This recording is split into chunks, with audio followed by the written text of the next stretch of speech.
कबीरा कुआं एक है, पनिहारीन है अनेक, न्यारे न्यारे बर्तनों में पानी एक का एक। ये कहावत कई बार हमने बोली और सुनी होगी, लेकिन इसका मतलब बड़े ही सरल शब्दों में अगर समझना है तो नौजवान संत श्री आशाराम जी बापू का ये दुर्लभ सत्संग आप जरूर सुन लीजिएगा।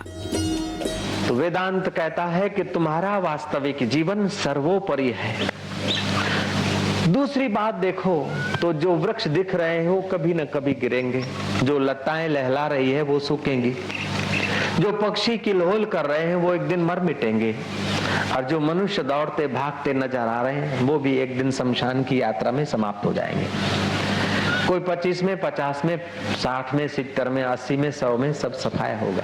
बुद्धि पूर्वक समझते हैं कि परदादे चले गए, दादा चला गया, बाप चला गया, चाचा चला गया, मौसी चली गई, नानी चली गई, दादी चली गई, पिताजी चले गए, अब बड़े भाई चले गए, छोटे भाई जाने की तैयारी में, और छोटे भाई 60 साल के हुए तो 70 देखना चाहते हैं, और 70 वाला 80 का इंतजार करता है, और 80 वाला के 90 साल जी लूं। अंदर से समझता कि जाना है, लेकिन फिर भी रहना रहना रहना इसकी पुरानी मांग है। जय राम जी की। महाराज 100 साल का हो गया, वो बुढ़ा बाहर से तो कहता कि संसार में कोई ना, पर जब मांदा पड़ता और जाने की तैयारी होती तो दवाई का सहारा, आशीर्वाद का सहारा, कुटुंब का सहारा लेकर भी 101 देखना चाहता, और 101 भी देख लिया तो 102 बनाना चाहता है। 2 भी बन गए तो 108 की माला पूरी करके फिर चलूंगा।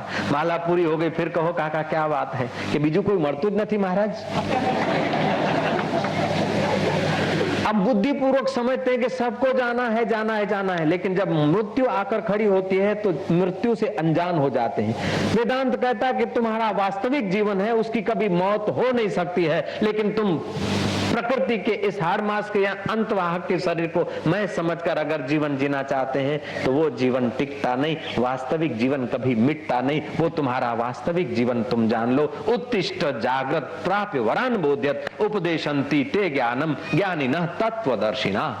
उठ और जाग उन तत्ववेताओं के पास जो तुझे वास्तविक जीवन का ज्ञान दे दे। एक और सिद्धांत की बात है, कितने भी जप कर लो, कितने भी तप कर लो, कितने भी शीर्षासन कर लो, लेकिन जो कुछ होगा माया के अंतर्गत होगा, अवास्तविक जीवन में होगा, और अवास्तविक जीवन का जो भी फल है वो अवास्तविक मिलेगा। झूठे शरीर से सच्चा नहीं मिलेगा। जैसा कारण होता है ऐसा कार्य होता है। तो ये हार्ड मास से या मन बुद्धि से जो भी करोगे वो प्रकृति के साधन है, और प्रकृति से जो भी करोगे वो प्रकृति के अंतर्गत की चीज मिलेगी। लेकिन उस प्रकृति से जो करोगे उसका फल न चाहोगे तो कोई ब्रह्मवेता गुरु में श्रद्धा हो जाएगी, और ब्रह्मवेता गुरु प्रकृति से उठा के तुम्हें पार तत्व के ज्ञान में ले जाएगा, तो साक्षात्कार। और यही कारण है कि चांगदेव महाराज 1400 वर्ष के समाधि सिद्ध किए हैं, लेकिन अभी ज्ञान नहीं, आत्म साक्षात्कार नहीं। मन शक्तियां हैं, बुद्धि की शक्तियां हैं, रिद्धि सिद्धियां हैं, लेकिन जिससे सब है उस जीवन की खबर नहीं है। तो 1400 वर्ष का चेला और 22 वर्ष का गुरु, ये भारत के ज्ञान की महिमा। ज्ञानेश्वर महाराज 22 वर्ष के और चांगदेव महाराज 1400 वर्ष के। 1400 वर्ष के चेला जी हैं, शिष्य हैं, और 22 वर्ष के गुरुदेव। यह है वास्तविक जीवन की खबर। 1400 वर्ष के बाद भी वास्तविक जीवन नहीं जाना है तो उनकी यात्रा अधूरी है। और जनक ने राज्य करते करते गुरु की कृपा पचा ली है, तो उनका जीवन राज्य करते करते जीवन दाता को जान लिया, जीवन सार्थक हो गया। तो एक हमारा स्वभाव है कि हम सदा रहे, ये हमारी मांग है। ये हमारे सत्य जीवन की, परमात्मा का एक नाम है सच्चिदानंद, और परमात्मा का है, अभी कहते हैं परमात्मा का है, जब साक्षात्कार होगा तो समझ लोगे कि ये हमारा ही नाम था। वास्तव में ये तुम्हारा ही नाम है सच्चिदानंद। सत्य माना सदा रहने वाला, चित्त माना तुम जड़ को भी चेतना दे रहे हो। ये खोपड़ी जड़ है, हाथ पैर जड़ है, इसमें चेतना तुम्हारी है कि नहीं? तो तुम चैतन्य हो। सत्य, चित्त और आनंद, आनंद तुम्हारा स्वभाव है, लेकिन वासनाओं से, अहंकार से और नकली जीवन के दबाव से तुम्हारा आनंद दब गया है। आनंद दब गया, फिर भी दिन रात जो तुम कोशिश करते हो बिना आनंद के लिए करते हो क्या? आप आनंद ही तो चाहते हो। सिनेमा किस लिए? आनंद के लिए। पैसा किस लिए? आनंद के लिए। और त्याग करके बाबा जी बने तो किस लिए? आनंद के लिए। यहाँ आए तो आनंद के लिए, और जाएंगे तो भी आनंद के लिए। तो सत्व, चित्त और आनंद। तो तुम्हारा वास्तविक जीवन सच्चिदानंद है, लेकिन शरीर का वास्तविक जीवन तन धरिया कोई न सुखिया देखा। कह रहा है आसमां ये समा भी कुछ नहीं, रो रही शबनम में ये निजारे कुछ नहीं। जिनके महलों में हजारों रंग के जलते थे फानुष, झाड़ उनकी कब्र पे है और निशान कुछ भी नहीं। जिनके नौबतों से गूंजते थे सदा को आसमां, वो चलते थे तो फूलों की वृष्टि होती थी। सुंदरियां महाराज चंवर डुलाती थी और हीरे रत्न जड़ित कंगनों से आवाज छनन छनन आता था। ऐसे राजा अब कहां गए? मर मिट गए। उनकी राख तक पहचानने में नहीं आएगी, उनकी हड्डियां तक नहीं मिल पाएगी। तो ये समय की धारा में क्या हम लोग भी ऐसे नहीं हो जाएंगे? जिनकी नौबतों से गूंजते थे सदा को आसमां, वे खुद बेदम हुए अब हूं नहा कुछ भी नहीं। जिनके महलों में हजारों रंग के जलते थे फानुष, झाड़ उनकी कब्र पे है और निशान कुछ भी नहीं। और कब्र के निशान भी तो मिट गए कई। आज से 10,000 वर्ष पहले की कब्र कहाँ है? होगी 200, 500, 400, 1000 साल के पहले की। और क्या है? और 2-4 हजार वर्ष के बाद ये कहाँ रहेगी? तो अभी इतना जो मंडप में हम हजारों आदमी दिख रहे हैं, क्या 100 साल के बाद हम होंगे इस रूप में?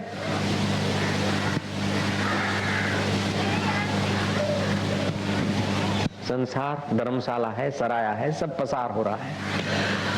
तो मरण धर्मा मनुष्य नश्वर जीवन को, कल्पित जीवन को इतना सच्चा मान बैठा कि सच्चा जीवन खो गया। लील ने इतना प्रभाव जमाया कि पानी खो गया है, हालांकि लील पानी के आधार पर टिकी। ऐसे ये तुम्हारा मिथ्या जीवन, जो मिथ्या शरीर है, कल्पित है, बदलता है, वो सच्चे जीवन के आधार पर चल रहा है। लेकिन सच्चे जीवन का साक्षात्कार नहीं हुआ तो हम लोग इसी में उलझ रहे हैं। उलझते उलझते आए हैं, उलझते उलझते जी रहे हैं, उलझते उलझते मर जाते हैं।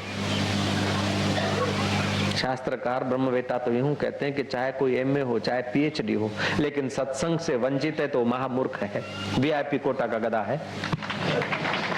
जयराम जी की, चाहे कोई एमए हो, चाहे पीएचडी हो, लेकिन सत्संग से वंचित है तो मूर्ख है वो, वीआईपी कोटा का। क्योंकि उसको जगत ठोस भासेगा और देह को मैं मानेगा, जो उसका टिकेगा नहीं। मजूरी कर करके पश्चाताप हाथ लगेगा। तन धरिया कोई ने सुखिया देखा, जो देखा सो दुखिया रे। शरीर हमेशा, ये व्यष्टि शरीर समष्टि का लाचार रहेगा। चाहे फिर कृष्ण का हो, चाहे बुद्ध का हो, चाहे कबीर का हो, चाहे राम का हो, चाहे श्याम का हो, लेकिन ये व्यष्टि शरीर समष्टि से जुड़ा है। अब आसाराम का हो, चाहे तुम्हारा हो, ये शरीर बाहर की वायु 2 मिनट न ले तो परेशान हो जाएगा। बाहर के सूर्य का संबंध सचमुच में डिस्कनेक्ट कर दे तो जी नहीं सकेगा। तो ये प्रकृति के बाह्य समष्टि से ये व्यष्टि बने हैं, तो व्यष्टि समष्टि में से बने हैं, समष्टि में जी रहे और समष्टि में विलीन होंगे। जैसे सागर में बुद्ध बुद्धे पैदा होते हैं, सागर में ही जीते हैं, सागर में ही लीन होते हैं, ऐसे ही हमारे 5 भूतों के जो बॉडी है, 5 भूतों से बने हैं, 5 भूतों में जी रहे। हम बिना सूर्य के किरण जी नहीं सकते, बिना हवा के जी नहीं सकते, बिना पानी के जी नहीं सकते, बिना अन्न फल के नहीं जी सकते, बिना धरती के नहीं जी सकते। और अंत में होगा क्या कि मर भी जाएंगे तो जला देंगे। शरीर में जो जल तत्व है वो बाष्प बन के व्यापक हो जाएगा। शरीर में जो तेज तत्व है जठरा, वो अग्नि के साथ अग्नि हो जाएगी, सूर्य के किरणों में जा समाएगी। शरीर में जो वायु तत्व वायु से मिल जाएगा, तेज तत्व तेज से मिल जाएगा, आकाश तत्व जो है पोलाण वो महाकाश से मिल जाएगा, और पृथ्वी तत्व हड्डियां और राख रह जाएगी।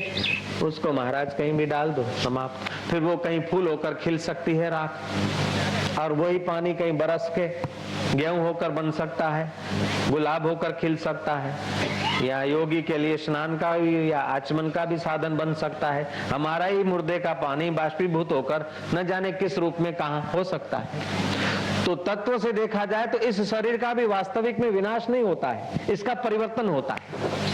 परिवर्तने नस धातु स्यात्। इसका जो जल है महाजल से मिलेगा, इसका जो तेज है महातेज से मिलेगा, फिर न जाने कौन सा खिलौना कहां बने।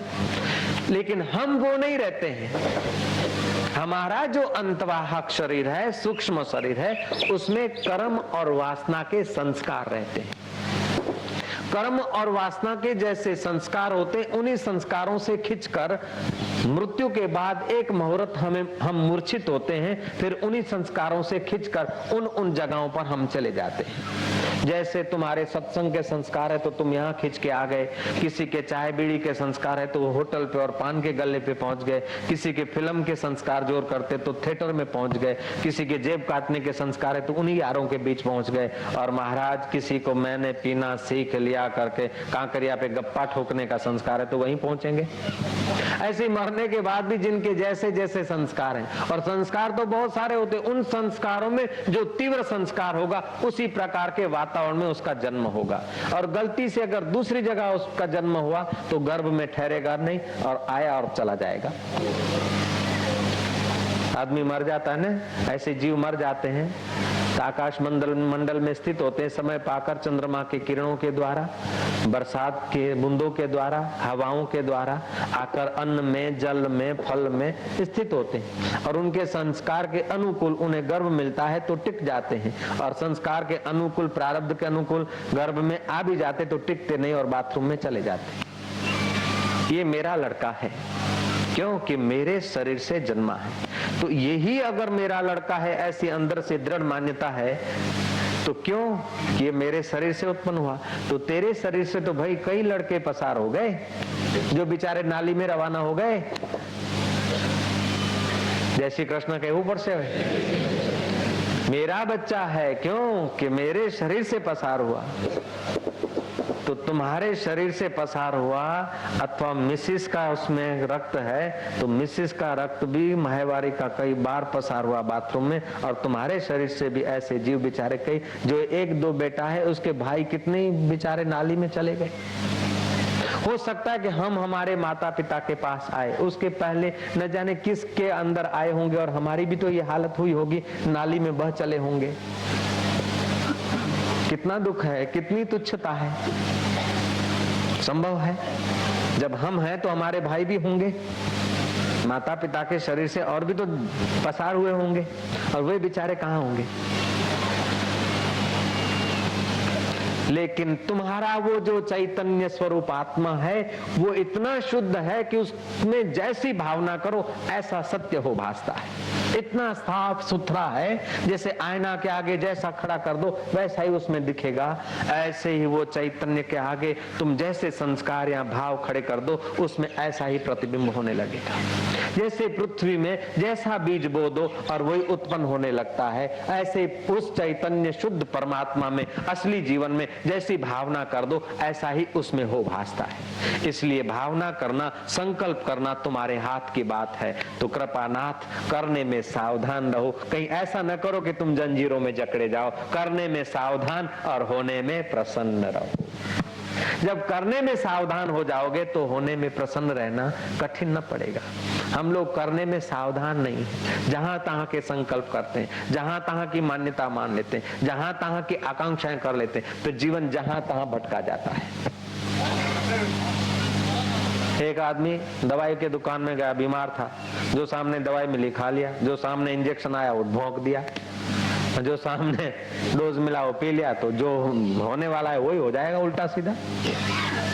ऐसे ही हम जीवन जीने का ढंग नहीं जानते, तो जो जिस किसी को देखा ऐसी इच्छा कर ली, जिस किसी को देखा ऐसे कर्म कर लिए, तो परिणाम भी ऐसे आ जाते हैं। हम चाहते सदा सुख, चाहते सदा आनंद और चाहते सदा स्वतंत्रता। हम ऐसा जीवन चाहते जिसमें मौत न हो, और हम ऐसा सुख चाहते जिसमें दुख न हो, और हम ऐसा ज्ञान चाहते जिसमें अज्ञान न हो। लेकिन आज देखो, आज तक ऐसा ज्ञान है कि अज्ञान से मिश्रित, ऐसा जीवन है कि मौत से मिश्रित, ऐसा सुख है कि दुखों से मिश्रित। क्यों कि सतगुरुओं के गांव में गए नहीं, कबीर जी कहते सदगुरु मेरा सूरमा, करे शब्द की चोट, मारे गोला प्रेम का, हरे भरम की कोट। तुलसी तुलसी क्या करो तुलसी बन की घास, कृपा भई रघुनाथ की तो हो गए तुलसीदास, सियावर रामचंद्र।